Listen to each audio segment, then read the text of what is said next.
Hello guys, this is Vinita Kumar and you're watching me on India.com and Bollywood Live. In conversation today is the team of the Kashmir Files with a story that needs to be told.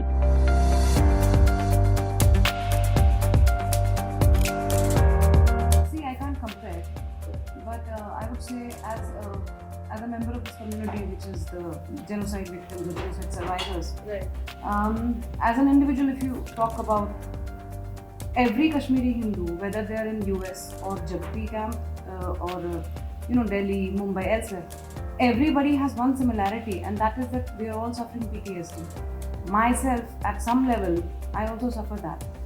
My mother tells me that last night when I woke up, I thought that I was in my upper room in study in Kashmir. The house doesn't exist now, but she always tells me that, and I just avoid the topic.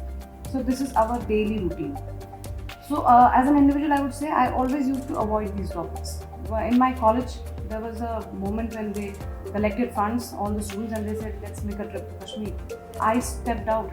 I said, go to anywhere else. Meghalaya, Northeast, India has so many beautiful states. A Kashmiri saying that avoid Kashmir is because I didn't want to revisit all those things. So as a Kashmiri, as a member of this community, I always used to avoid this. But when sir and ma'am, they selected me for this, now this was like jumping into the same ocean which I was always avoiding. But this thing has given me a great catharsis as a survivor of this genocide myself. And all thanks to them, I cannot thank them enough all my life. It does, it happens. But I would say, being a victim of the same thing, I've been always vocal. I've been always an activist also, and like whenever I went to National School of Drama only for this purpose. I was also selected for other colleges like Jamia and IIMC, but I don't know why I chose theatre, because as an actor I felt that it gave me a kind of catharsis. So the reason to choose arts was only this, that someday as an artist maybe I'll be able to contribute, and maybe I'll be able to be the voice of my community, because I have people in my community from different areas, like from legislature, from administration. They've all tried their bit. I thought that this would be my forte, so I chose art. Now this this project, it's always been it's been a divine, I would say, intervention. First of all, somebody taking up this initiative, it was hard for me to believe. Take it back, yeah. For my family also. My father said, oh, that's great, but would it get released? Because our truth is so brutal.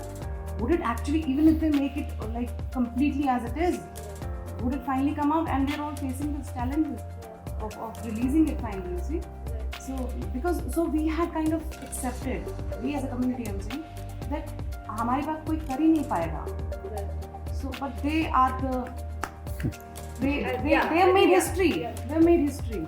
Both ma'am, sir, and entire cast, Darshan ji, everybody who said yes to this project.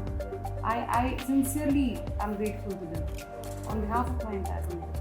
This film gives a message to everyone to be an individual thinker, to not accept what is being served to you through either your college professors or your media or whatever the narratives are being spread widely. Be confident, be an individual thinker, and be a researcher. Search for the truth, and be courageous enough to say the truth and spread the truth. I think because this movie is not a movie; it's an initiative. It's the first ever. I think it's the first ever genocide movie in the Indian cinema. So as the right to justice hashtag was saying, it's there. So it's a mission for justice. I think the message is loud and clear that apart from all the other movies that are there, that are commercial, that are fun, that's also fine. But I think the purpose of cinema should also be somewhere to be true to the times and portray them as they are.